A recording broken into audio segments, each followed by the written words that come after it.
Tu veux mieux récupérer après un combat, réduire tes douleurs et booster ton focus? Et si les oméga 3 étaient l'élément que tu sous-estimais? Est-ce que tu en consommes assez? Est-ce que la supplémentation est utile? Réponse dans cette vidéo.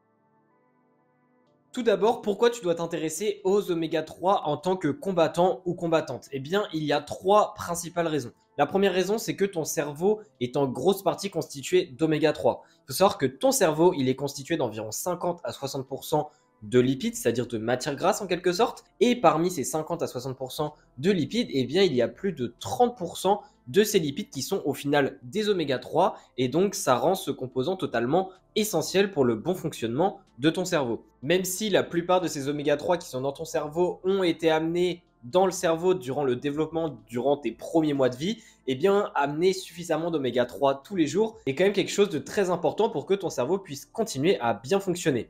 Puisqu'en effet, les oméga 3 sont capables de rentrer dans le cerveau. Parce que peut-être que ça, tu ne le sais pas, mais le cerveau est extrêmement sélectif dans les différentes molécules qui peuvent rentrer entre, on va dire, le reste de ton corps et ton cerveau, ce qu'on appelle la BBB, la Blood-Brain Barrier. Même si les études sont encore mitigées, et bien globalement, sur l'aspect réflexe, la mémoire, etc., les oméga 3 seraient très intéressants. Et ça, c'est super important sur le ring pour notamment la concentration, également la réactivité, les réflexes. Donc ça, c'est le premier point. Aussi, petit aparté au niveau du cerveau, une supplémentation en oméga 3 semblerait aider pour les traumatismes crâniens. Et ça, c'est super important aussi pour les sports de combat, puisque un traumatisme crânien peut, dans certains cas, totalement faire arrêter ta carrière. Donc si tu veux en savoir plus sur comment amener ta nutrition pour justement prévenir les traumatismes crâniens et récupérer plus vite dans le cas où tu en as un, eh bien je t'invite à regarder la vidéo qui va s'afficher par ici où je t'explique tout en détail. Le deuxième rôle des oméga 3, eh bien c'est l'aspect récupération et inflammation. Les oméga 3, on le sait, ça a des effets intéressants sur différents mécanismes dans le corps qui sont soit pro-inflammatoires, c'est-à-dire qui vont créer une sorte d'inflammation, ou alors anti-inflammatoires. Et les oméga 3, justement, vont diminuer les aspects pro-inflammatoires et augmenter l'aspect anti-inflammatoire. Et ça, c'est intéressant pour éviter l'inflammation chronique qui peut arriver dans le cas d'une lourde charge d'entraînement. Et donc, c'est super intéressant pour ta récupération. Et troisième chose, eh bien, c'est que les oméga 3 sembleraient aussi aider pour tout ce qui est contractilité des muscles, donc c'est-à-dire la force que tu vas être capable de générer durant tes combats, durant tes entraînements de façon générale, mais aussi que peut-être ça semblerait aider pour la synthèse des protéines dans les muscles et donc peut-être pour à la fois la récupération musculaire après tes séances, mais également pour prendre de la masse musculaire si tu souhaites en prendre pour, je sais pas, te tonifier, monter de catégorie ou j'en sais rien. Avec ces trois rôles, tu dois te dire, bah ok, les oméga 3 c'est super intéressant, mais du coup, est-ce que tu en consommes assez? Eh bien, au niveau de la quantité que tu dois consommer tous les jours, déjà il faut savoir qu'il existe trois grandes formes d'oméga 3, ou du moins sont les formes principales dont on parle généralement en nutrition.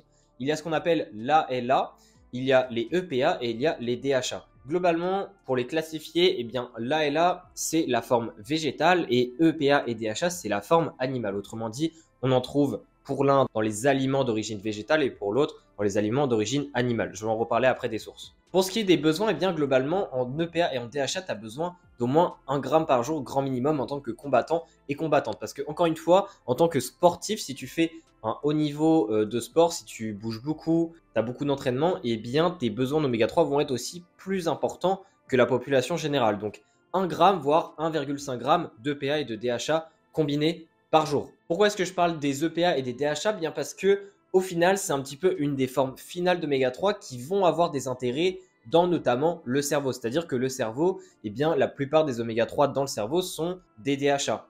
Également, les EPA, eux, sont plutôt reconnus pour leur aspect au niveau des artères, au niveau du système cardiovasculaire, même s'il y a encore du débat, puisque les EPA sembleraient aussi aider pour le cerveau et que peut-être le DHA semblerait aider pour le système cardiovasculaire, même si les EPA auraient plus d'effets. Enfin bref, il y a un débat, mais globalement, chaque forme a un petit peu son lieu d'habitation, on pourrait dire, et c'est comme ça que ça se passe. Pour l'ALA, c'est un petit peu différent puisque l'ALA, quand tu vas en consommer, eh bien, il y a une très très petite partie du ALA qui va se convertir en EPA et en DHA. Le problème, c'est que chez nous, les humains, eh bien, cette conversion est vraiment très nulle. Autrement dit, elle est très peu efficace. Il faut que tu estimes que la conversion de ALA à EPA est de seulement quelques pourcents et c'est la même chose pour les DHA. Et plus précisément, pour la DHA, c'est seulement environ de 5% et l'EPA 10% grand maximum.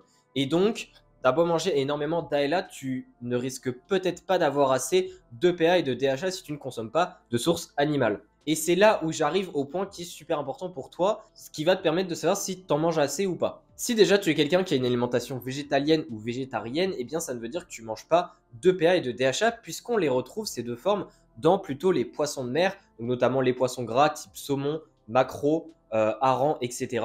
Donc déjà, si tu es dans ces personnes qui ont ce style d'alimentation, eh bien il y a de fortes chances que peut-être tu amènes beaucoup de ALA, mais en tout cas, tu n'apportes pas de EPA et de DHA. Et malgré le fait qu'il y ait une petite conversion dans ton corps en ces deux formes, ça ne va probablement pas suffire pour t'en amener suffisamment. Oui, les graines de chia, les graines de lin, l'huile de colza, etc. ont des oméga 3 et ont plus exactement du ALA. Mais encore une fois, avec cette très faible conversion dans ton corps, eh bien, il est probable que tu manques d'oméga 3 sous forme d'EPA et de DHA, ce qui peut limiter les effets bénéfiques, notamment les 3 effets que je t'ai parlé juste avant. Si tu es quelqu'un qui mange du poisson gras, eh bien ça dépend de ta consommation. Si tu en manges au moins 2 fois par semaine, là peut-être que oui, tu en apportes suffisamment. Mais encore une fois, ça dépend de la qualité des poissons que tu vas manger. Est-ce que ce sont des poissons sauvages? Est-ce que ce sont des poissons d'élevage? Si c'est d'élevage, eh bien quelle alimentation ils ont eu? Parce que selon l'alimentation qu'ils ont eu, eh bien ça ne va pas amener les mêmes oméga 3 ou du moins la même quantité d'oméga 3 dans le poisson.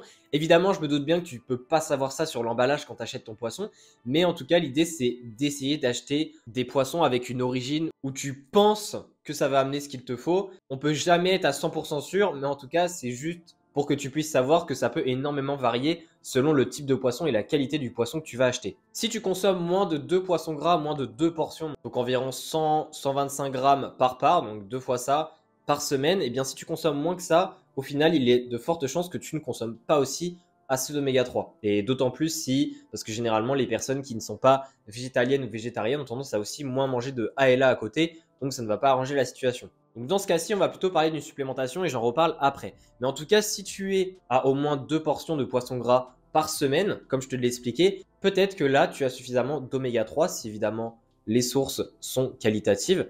Et donc là, peut-être que la supplémentation n'est pas très utile. Maintenant, on va en parler de la supplémentation parce qu'il faut savoir que énormément de personnes ont besoin de supplémentation puisqu'on estime que dans la population, pour ce qui est de l'EPA et du DHA, eh bien, il y a seulement 5%, voire peut-être 10% de la population qui atteignent leurs besoins. Donc, il y a de fortes chances que tu aies besoin justement de supplémentation et que tu ne manges pas suffisamment de poissons gras notamment parce qu'encore une fois, selon aussi les poissons gras, eh bien, déjà de base, il n'y a pas la bonne quantité d'oméga 3 pour que ça puisse subvenir tes besoins, notamment à la semaine. Au niveau de la supplémentation des oméga 3, eh bien, il y a plusieurs formes. Il y a l'huile de foie de morue, il y a généralement en capsule, souvent d'ailleurs c'est en capsule, mais en tout cas, il y a plusieurs types d'oméga 3 en supplémentation. Il y en a, c'est mélangé avec d'autres huiles, il y en a, c'est plutôt beaucoup de ALA, mais pas beaucoup de PA, de DHA. Donc comment on s'y retrouve? Parce que c'est un bordel fou quand on s'y intéresse vraiment. Moi, ce que je te conseille, c'est d'avoir une supplémentation en oméga 3 où au moins 50% de la quantité d'oméga 3 à l'intérieur sont soit de l'EPA, soit du DHA. Donc le mieux, ce sont les deux combinés. Encore une fois, il y a d'autres types de supplémentation. Il y a des formes, c'est que de l'EPA. Il y a même de l'EPA un peu converti en d'autres formes.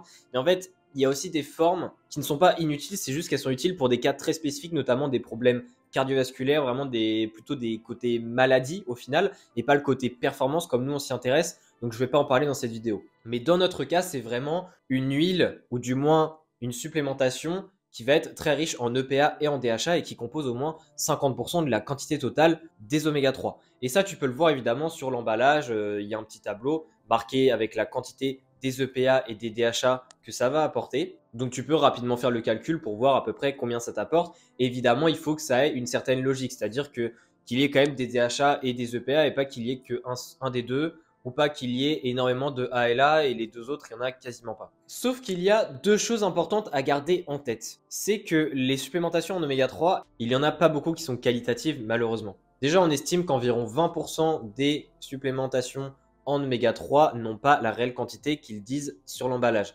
C'est-à-dire que généralement, eh bien, alors il y a des lois, ça varie. En Europe, on est un peu plus strict qu'aux États-Unis, mais notamment aux États-Unis, eh bien, on estime qu'il faut que le supplément ait au moins 80% de la quantité qu'il dit sur l'emballage. Mais sauf qu'il y a 20% des suppléments qui ne respectent pas déjà cette première règle. Donc, c'est-à-dire que si on dit qu'il y a 1000 mg d'EPA et de DHA combinés dans une dose de ta supplémentation, eh bien, ça veut dire qu'en vérité, il y a moins de 800 mg. Et sauf que ça, le problème, c'est qu'avec l'effet cumulé tous les jours le fait que tu prennes de base cette dose, mais qu'au final, c'est pas cette réelle dose parce qu'il y en a moins, eh bien, sur un effet cumulé, tu vas pas apporter autant d'oméga 3 que tu le penses, et donc les effets ne vont pas être aussi intéressants que ça pourrait être. Donc ça déjà c'est le premier problème. Deuxième problème, c'est au niveau des métaux lourds. Les métaux lourds, alors peut-être que tu as eu une petite idée quand je t'ai parlé des poissons gras, mais il faut savoir que dans la supplémentation en oméga 3, il y a aussi des problématiques de métaux lourds, et pas seulement des métaux lourds, il y a aussi des problématiques liées avec l'oxydation justement des oméga 3 qui peut se faire dans la capsule de supplémentation si l'environnement n'est pas suffisamment antioxydant en quelque sorte.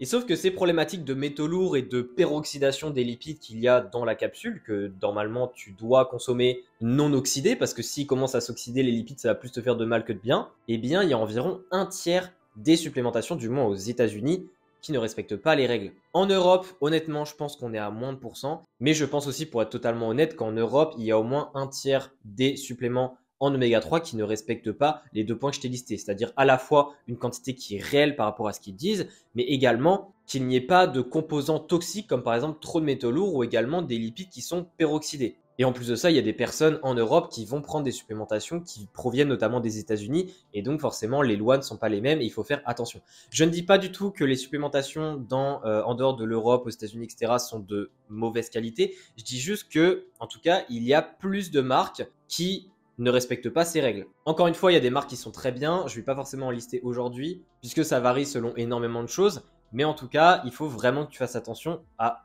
où est-ce que tu vas acheter ton supplément en oméga 3, puisque c'est presque ça qui va te dicter si derrière tu vas avoir des résultats ou même des effets négatifs à long terme. Pour finir sur l'aspect supplémentation, comment faire pour savoir si ton supplément respecte les règles? Eh bien, malheureusement, il faut seulement le faire analyser par des laboratoires. Heureusement, il y a des informations, notamment dans des études scientifiques, qui essayent de comprendre notamment quelles marques, etc., respectent ces analyses. Mais c'est encore un sujet qui est très complexe parce que, évidemment, les marques cherchent à un peu cacher ça. Enfin bref, et c'est tout un débat. Avant de terminer sur cette vidéo, je vais te rappeler les 2 erreurs que tu ne dois absolument pas faire. La première erreur, c'est de penser que les sources végétales, notamment les graines de lin, parce que les graines de lin, oui, en théorie, sont extrêmement riches en oméga 3 et en ALA, eh bien, pensez que ça, le fait d'en manger un peu le matin, ça va suffire à combler tous tes besoins en oméga 3. Alors, sache que c'est extrêmement intéressant que tu en prennes et continue d'en prendre si tu le fais déjà, parce que ça va t'apporter des fibres, notamment des oméga 3 et plein d'autres nutriments, donc c'est vraiment ultra intéressant et ça va t'apporter des bénéfices. Mais l'erreur par rapport à ça, c'est de penser que seulement cette dose de graines de lin va t'aider à atteindre tes besoins en EPA et en DHA. Et ça, c'est une erreur. Encore une fois, l'ALA que tu vas avoir dans ton corps va aussi avoir des effets bénéfiques. Mais en tout cas, vu que tout l'ALA ne peut pas se convertir en EPA, en DHA, eh bien, les rôles qu'ont l'EPA et le DHA, notamment liés au cerveau, aux artères et j'en passe, eh bien, ne pourront pas se faire aussi bien. La deuxième erreur, eh bien, c'est de se dire, ok, je vais prendre un supplément en oméga 3, mais de partir sur un supplément bas de gamme parce que tu te dis, j'ai pas envie d'y mettre trop d'argent, etc.